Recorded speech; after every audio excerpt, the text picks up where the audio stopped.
अस्सलाम वालेकुम फ्रेंड्स। गर्मियों में अपने घरों को ठंडा करने के लिए हम मुख्तलिफ हर्बे इस्तेमाल करते हैं, लेकिन अगर हम घर को ज्यादा गर्म होने से बचाने का कोई हर्बा इस्तेमाल कर लें तो हमें इसे ठंडा करना बहुत आसान हो जाएगा। तो आज हम जिस मसले का हल करने जा रहे हैं इसमें हमारा ज्यादा खर्चा भी नहीं आएगा, ना ही हमें किसी मिस्त्री मजदूर की जरूरत पड़ेगी, ना ही हमें कोई एक्स्ट्रा वाला काम करना पड़ेगा और हमारा घर शिद्दत की धूप में भी 10 से 15 डिग्री तक ठंडा रहेगा। घर सूरज की गर्मी यानी सूरज की तेज धूप और उसकी गर्मी से ही गर्म होता है। तो अगर हम अपने घर को सूरज की इस तेज धूप से बचा लेंगे तो हमारा घर इतना ज्यादा गर्म ही नहीं होगा जिसे हमें ठंडा करने के लिए बहुत सी एनर्जी वेस्ट करना पड़ेगी। तो फ्रेंड्स, आज हम अपने घर की रूफ को सूरज की तपती धूप से बचाने का एक तरीका करने वाले हैं जिसमें हमारा बिल्कुल भी कोई खर्चा नहीं होने वाला और ये 100% रिकमेंडेड है और काम भी करता है। तो चलिए शुरू करते हैं। तो फ्रेंड्स, रूफ किसी भी किस्म की होगी तो हम सबसे पहले रूफ की अच्छे से सफाई कर लेंगे, उसके बाद उसे पानी से अच्छी तरह धो लेंगे। मार्केट से प्लास्टर ऑफ पेरिस की एक अदद बोरी लेके आएंगे जो कि सिर्फ और सिर्फ हमें 500 रुपए में मिलेगी। ये 50 किलो की बोरी होती है और ये हमें किसी भी सीलिंग वाली शॉप से मिल जाएगी, यानी जो लोग सीलिंग करते हैं, जो सीलिंग बनाते हैं, वहां से मिल जाएगी। ये वही प्लास्टर ऑफ पेरिस है जिससे हम अपने घरों में चाक की सीलिंग करवाते हैं। उसमें खूबसूरती के साथ साथ कमरों को ठंडा रखने का पर्पस भी शामिल होता है। तो जो काम हम बहुत सारे पैसे लगा के छत के नीचे की तरफ करते हैं वही काम हम आज छत के ऊपर वाली साइड पे करने वाले हैं। इसके लिए हमें किसी कारीगर वगैरह की भी जरूरत नहीं है, ये काम हम खुद भी कर सकते हैं। बहुत ईजी है। करना यह है कि हम किसी बाल्टी में पानी ले लेंगे और उसमें प्लास्टर ऑफ पेरिस फेंकते जाएंगे। ना तो इसे बहुत थिक रखेंगे और ना ही बहुत ज्यादा पतला रखेंगे। हम इसकी अपनी छत पर 2 लेयर्स लगाएंगे। एक बोरी से 1000 स्क्वायर फुट तो क्लियर हो जाएगा, एक लेयर से भी काम चल जाएगा, लेकिन अगर हमें दूसरी लेयर लगाना है तो उसके लिए हमें दूसरी बोरी की जरूरत पड़ेगी। इसे हम पानी में हाथों की मदद से अच्छे से हल कर लेंगे। ये कोई ऐसा केमिकल नहीं है जो हमारी स्किन को नुकसान पहुंचाएगा। ये वही मटेरियल है जिससे मेडिकली प्लास्टर भी किया जाता है। एक तो ये बहुत जल्दी ड्राई हो जाता है, दूसरा ये हीट को क्रॉस नहीं करता जिसकी वजह से प्लास्टर के अंदर वाली साइड पे पसीना वगैरह नहीं आता।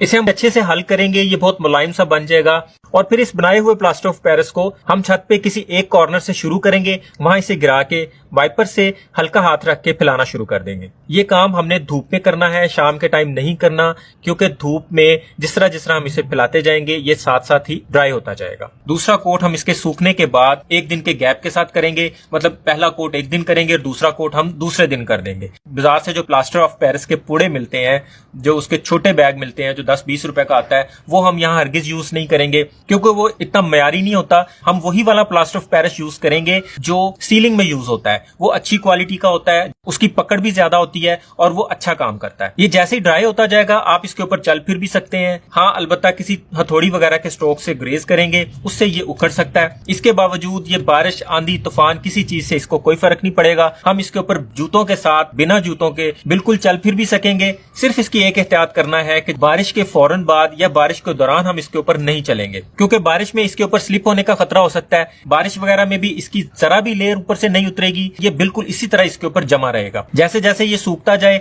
आप इसके ऊपर अपने पांव रख के देख सकते हैं। इसके बिल्कुल साथ वाली जगह पे आप पांव रखेंगे तो आपसे नहीं खड़ा हुआ जाएगा। जैसे आप इस प्लास्टर ऑफ पेरिस वाली जगह पे पांव रखेंगे, तपती धूप में भी वहां बड़े आसानी से खड़े हो सकते हैं। वहां के टेम्परेचर और सादा फर्श के टेम्परेचर में नुमाया फर्क आपको अभी से पता लगना शुरू हो जाएगा। पूरी बोरी के मटेरियल को एक दफा में नहीं बनाना, इसे बाल्टी के अंदर उतना उतना बनाना है जितना जितना हम कोई 10-15 मिनट के अंदर अंदर फैला सकें। उसके बाद फिर दोबारा नया बना लेना है, क्योंकि ये बहुत जल्दी ड्राई हो जाता है। इसलिए एक ही दफा बना लेंगे तो वो जल्दी ड्राई हो जाएगा और वो यूज के काबिल नहीं रहेगा। साथ साथ इसका एक और बहुत बड़ा फायदा आपको बता दूं, अगर आपकी छत में किसी भी जगह पे सीपेज या लीकेज है तो इस काम के बाद बिल्कुल बंद हो जाएगी। वहां से वो लीकेज या सीपेज 100% ब्लॉक हो जाएगी, 100% खत्म हो जाएगी। अगर ये तरीका आपको मुश्किल लगे तो इसे अप्लाई करने का दूसरा तरीका भी है। उस तरीके में आप सूखे प्लास्टर ऑफ पेरिस को पहले पूरी छत पे फैला दें, उसके बाद आप किसी स्प्रे गन से, स्प्रे मशीन से पानी का स्प्रे कर दें। उसमें आपको वाइपर वगैरह लगाने की जरूरत नहीं पड़ेगी, लेकिन उस तरीके में इसकी ऊपर वाली सतह पे इतनी ज्यादा सफाई नहीं आएगी, इतनी ज्यादा मुलायमियत नहीं आएगी, लेकिन गर्मी से बचत उस तरीके से भी हो जाएगी। और अगर आपको बारिश में भी इसके ऊपर चलना फिरना है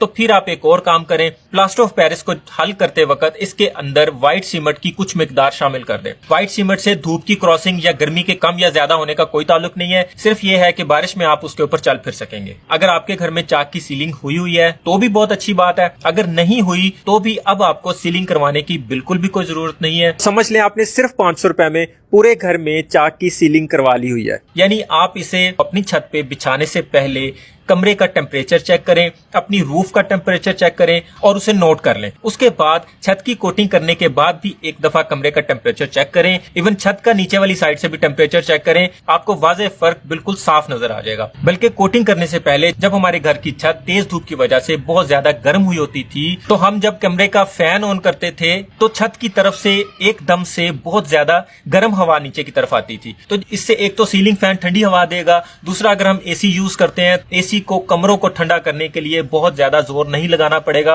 वो कुछ देर चलने के बाद ही कमरे को ठंडा कर देगा। इस तरह हमारा एसी का बिल भी बहुत कम आएगा। यह भी ज्यादा अच्छे वाला ड्राई नहीं हुआ, लेकिन फिर भी मैं इसके ऊपर हाथ लगा के चेक कर रहा हूं तो आप देख सकते हैं कि ये बिल्कुल भी नहीं उतर रहा, ये फर्श के साथ फिक्स हो गया। पहला कोट करने के बाद उसी रात बारिश भी हो गई और इसकी बड़े अच्छे से टेस्टिंग भी हो गई। बारिश ने इसका बिल्कुल भी कुछ नहीं बिगाड़ा, ये बिल्कुल अपनी जगह पे जमा रहा। सुबह अगर मौसम अच्छा हुआ तो हम इसके ऊपर दूसरा कोट करेंगे, अगर मौसम अच्छा नहीं हुआ तो एक दिन का और गैप दे देंगे। तो फ्रेंड दूसरे दिन हमने बिल्कुल सेम तरीके से इसके ऊपर एक और कोट कर दिया। जहां जहां इसके पैचेस थे, जहां जहां हमें थोड़ा थोड़ा फर्श नजर आ रहा था, वो भी सब हमने क्लियर कर दिया। मैंने गर्मियों के स्टार्ट में अपनी छत की कोटिंग करवा ली है। इसे मैं 1-1.5 माह तक चेक करूंगा, उसके बाद इसका रिजल्ट वीडियो में शामिल करके ये वीडियो अपलोड करूंगा और ये मुझे जितना फायदा देगी आपके साथ भी शेयर करूंगा।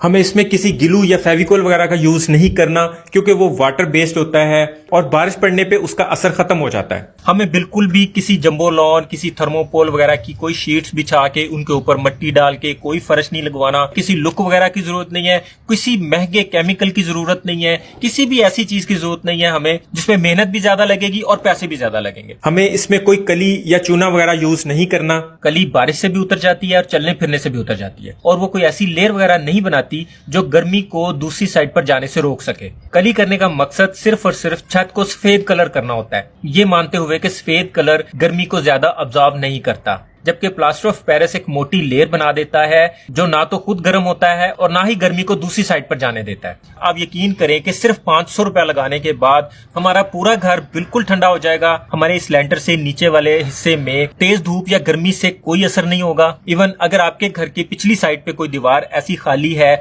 जहां से उस पर धूप पड़ती है और आपका पूरा घर या कोई स्पेसिफिक कमरा बहुत ज्यादा गर्म हो जाता है, तो उस जगह पे भी सीमेंट या कोई लुक वगैरह लगाने की बजाय उस दीवार पे भी आप प्लास्टर ऑफ पेरिस को लगवा सकते हैं। ना तो सेम रहेगी और ना ही गर्मी क्रॉस करेगी। रूफ की इस कोटिंग के बाद जब आप अपने कमरे का एसी चलाएंगे तो आपको वाज़ेह फर्क नजर आ जाएगा। आपको पता चलेगा कि एसी बहुत जल्दी ट्रिप किया है, उसने कमरा बहुत जल्दी ठंडा कर दिया है। ये सिविल इंजीनियर्स का रिकमेंडेड है और 100% काम करता है। और जितने बड़े बड़े हॉल्स और कोल्ड स्टोरेज की रूफ्स के ऊपर भी इसी मटेरियल का इस्तेमाल किया जा रहा है। इसकी कोटिंग करवाए हुए तकरीबन आज हमें 1 माह गुजर चुका है। इस पे धूप भी पड़ी है, इस पे 2-3 दफा बारिशें भी हो चुकी हैं, जिसमें ये बारिशों का सबूत भी है। इसके ऊपर हम एक दफा पानी गिरा के इसे धो देंगे तो ये बिल्कुल व्हाइट निकल आएगा दोबारा से फिर से। दोपहर का टाइम है, ये इस वक्त सूरज की रोशनी देख सकते हैं बहुत तेज है। आप यकीन कीजिए ये जरा भी गर्म नहीं है और इसकी निस्बत ये फर्श बहुत ज्यादा गर्म है। और आप ये देखें कि अगर ये ऊपर से बिल्कुल ठंडा है तो 100% इसके नीचे वाला फर्श भी ठंडा है। इसी जगह पे हम इसे मीटर की मदद से चेक करते हैं।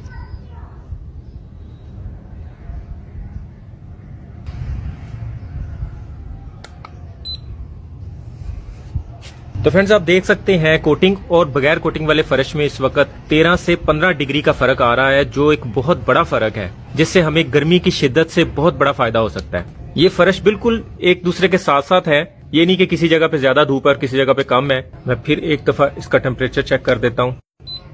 आप देख सकते हैं यहाँ पे 51.9 यानी 52 के आसपास है और ये बिल्कुल इसके साथ वाली जगह है, बिल्कुल साथ वाली है। ये यहाँ से हमने चेक किया और ये इसके साथ वाली जगह। अब यहाँ पे चेक करते हैं तो यहाँ पे ये 38.3 आ रहा है, यानी 14 से 15 डिग्री का इस वक्त नुमाया फर्क नजर आ रहा है। तो उम्मीद है आज की वीडियो भी आपको बहुत अच्छी लगी होगी। वीडियो पसंद आए तो इसे लाइक और दोस्तों में शेयर लाजमी कीजिएगा। चैनल पर नए हैं तो इसे सब्सक्राइब करना मत भूलिएगा। अपना और अपनों का ख्याल रखिएगा। बहुत बहुत शुक्रिया। अल्लाह हाफिज।